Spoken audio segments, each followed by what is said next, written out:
In 1997, Jeff Bezos wrote a shareholder letter to all the shareholders of Amazon.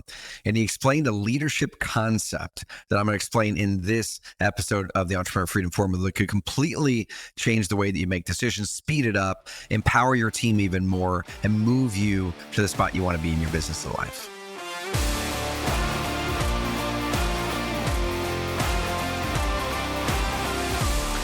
In 1997, Jeff Bezos wrote a shareholder letter, and in it, he introduced a concept called one-way decisions and two-way decisions.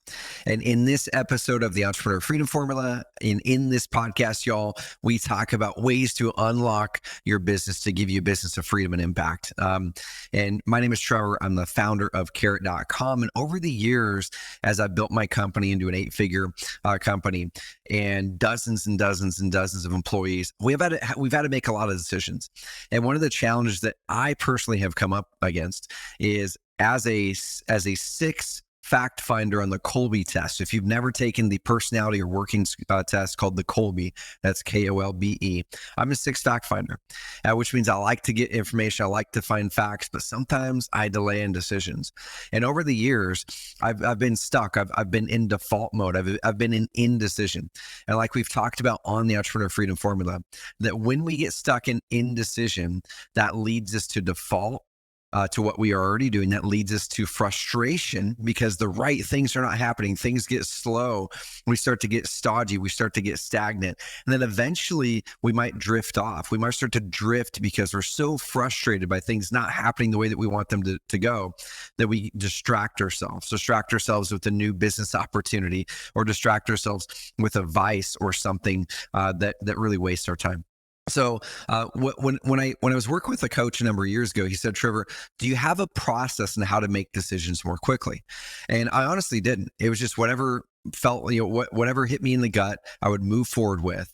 Or if it didn't hit me in the gut and I didn't have the right information because I was a higher fact finder, I would sometimes let it sit there. I would let it sit there and fester, that I would leave it and maybe come back to it. But usually I would come back to it only when it got painful, only when I had to make a decision, only when my eyes were finally narrowed in to make a call. Now, when you start to build a company, where the frustration really kicks in is when you have a team. Because what if you as the leader don't have a decision-making process like I'm going to introduce you to today, and your team members are coming to you with decisions that need to be made, and you don't know how to help them make those decisions, and they don't know when they can move forward and make decisions themselves, or when they need to come to you to make the decisions, and what types of decisions are the ones that are big enough that you need to be involved in or make, and which ones is it okay that they make, so we can speed up and move the business forward. Okay, that's the moment. That's the part that I want to help you unlock, is move the business forward faster, quicker decisions, more confident decisions, experiment, unlock your team, empower your team. And we're going to do it with the one-way, two-way decision model. So Bezos describes this almost as like if you were to picture a door, right? So there's 2 types of doors. In the door at the hospital you walk into, or whatever it is, you know those doors where it's got like the bump arm on it, where you bump it, it opens up, and then you go on the other side of the door and it shuts behind you and it's locked. There's no handle to get back through the door. That's a one-way door. And I want you to picture that type of door.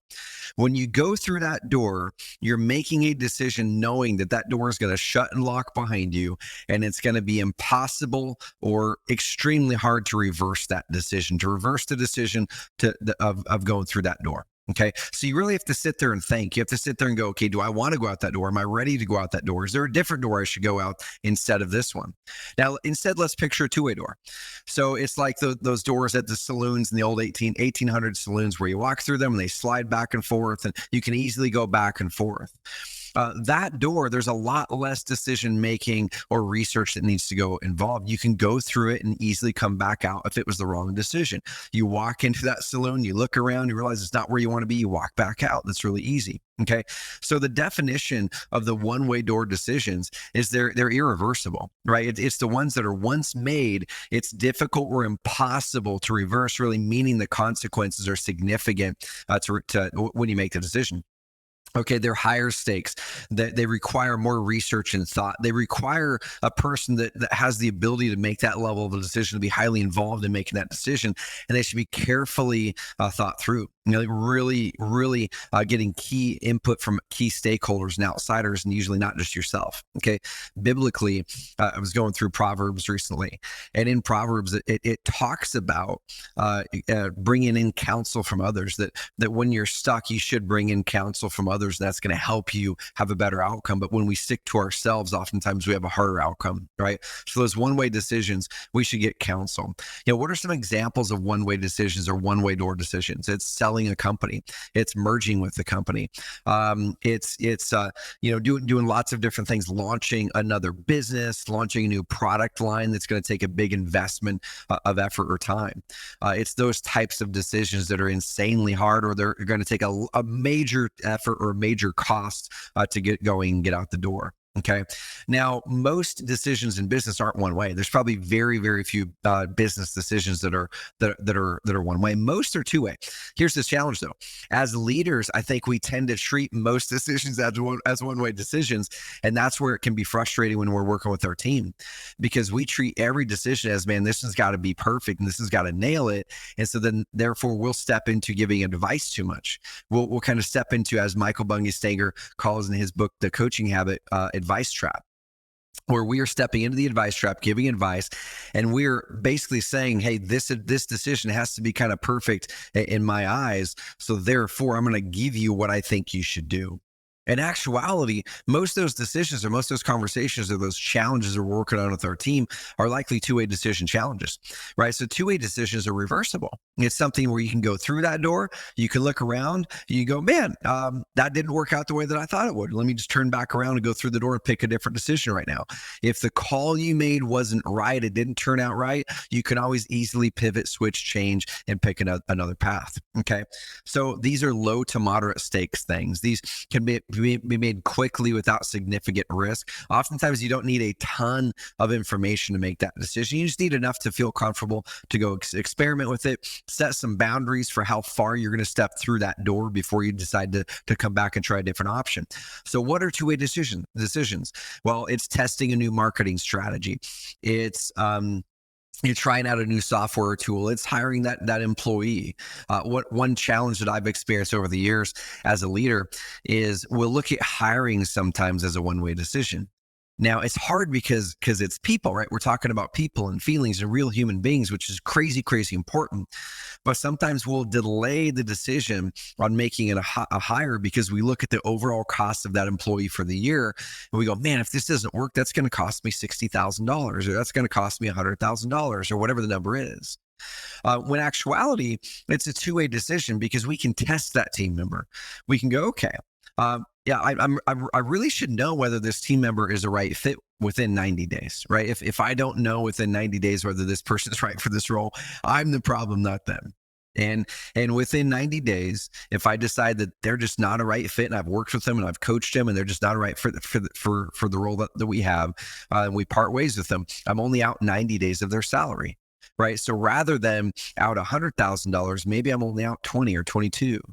In that process. That's a two-way decision. And then I can weigh it to go, okay, is it worth me stepping into taking this chance for a potential loss of $10,000 or $20,000? And it makes it a lot easier to make that decision. It's a two-way decision, not a one-way decision. Okay. The concept is important because when we start to learn and use this language with our team, with ourselves around one-way decision, two-way decision, we can act faster. Because we stop treating everything like a one-way decision. We stop treating everything like it's the most important decision that's got to be absolutely perfect before we take action, right? We can also invest more time on important decisions. So sometimes we'll make a decision too quickly when it is a one-way door decision. That's something I've done in the past where we went through and made a decision pretty quickly on acquiring a company or starting a company. Back in 2011, 10 or 11, I started a company with a buddy, and that was a one-way decision, meaning it would be very, very hard to unravel that. Not impossible, but harder. And if I would have treated it like a one-way decision, I would have probably asked the questions and worked with my co-founder to make sure that we had the agreement down, that we were clear on each other's roles, that we were clear on each other's goals, we were clear on where we wanted to go. Because as we grew the company, it pretty quickly became apparent that we weren't aligned. And so it was much harder to unravel that. But we could have said, okay, this is a one-way decision. This is big. It requires additional thinking. Let's put some extra time into it. Let's ask some questions. Let's type into Chat GPT, hey, I'm getting ready to buy a business, or hey, I'm getting ready to do this. Here, let me explain my business. Can you give me an analysis of the questions I should ask? What are the risks? What are the rewards? What are the things that you would think if you were in my shoes, act as an expert, business mergers, acquisitions expert, what I should be looking at here? Use those tools, use those resources. And also another benefit with the one-way door, two-way door decision mindset is with our team members and with ourselves that actually encourages experimentation. Okay, that's something that I'm definitely way guilty of over the years of building my companies and hiring dozens and dozens and dozens of employees, where we have 50 plus employees here at carrot.com, is sometimes you inadvertently stifle experimentation and innovation because you want to share your idea and you want to share how you think something should be solved. So therefore it feels like it's a one-way decision that the team member thinks you want to make, when in actuality, it's likely a two-way decision. And now we want to give them the experimentation ability where they can go through that door, test out, give them the boundaries of what an experiment looks like and how much we should experiment before we shift, but then let them walk right back through with that learning that they just had and walk into another door. So it really encourages the culture of experimentation in a big way. So let me loop it back to Jeff Bezos with Amazon.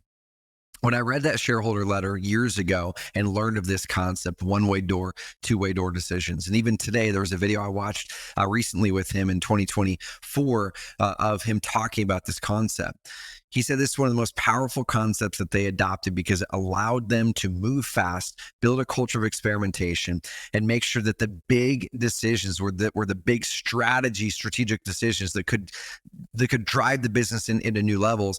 They actually took the care to put the right thinking, the right people to make those decisions and move. All right, guys. So if you have a team, or if it's just you and you want to move more quickly, you want to have more confident decisions and empower that team, try that concept. One-way door, two-way door. If it's a one-way door, pull back, take extra time, ask those questions, bring outside counsel, make the decision and go. Two-way door, give your team the ability to experiment, give them some boundaries to experiment within, but then allow them to move in and out of those doors to drive towards that outcome. If you enjoyed this episode of the Entrepreneur Freedom Formula, subscribe to the podcast, subscribe to YouTube, share it up with a friend. And if there's a leader that you work with, it could be your boss, it could be your co-founder, your business partner, it could be your husband or your wife. Share this episode up with them if you feel it can help them to be a better leader. Putting it in practice is more difficult because we have to pull back and challenge ourselves to be a better leader, a different leader, challenge ourselves to step into leadership more differently. Now, that's the challenge I want to give you before we leave today, is find a conversation in the next 24 hours, whether it's with your kid or your spouse or a team member or an employee, where you can use this model. Is it a one-way door? Is it a two-way door? And then make the decision from there. All right, guys, hit subscribe, hit review, and leave a review wherever you're watching this. If you're listening to this on Spotify or on Apple Podcasts, I would absolutely be insanely grateful for a review. I get energy from those. I read every single one of them, and it helps me know where I'm going right, where I'm going wrong, so I can show up every single day and deliver the value to help you build that business of freedom and impact. And hit subscribe on YouTube because we come at you every single week with a new episode of Entrepreneur Freedom Formula. All right, we'll talk soon.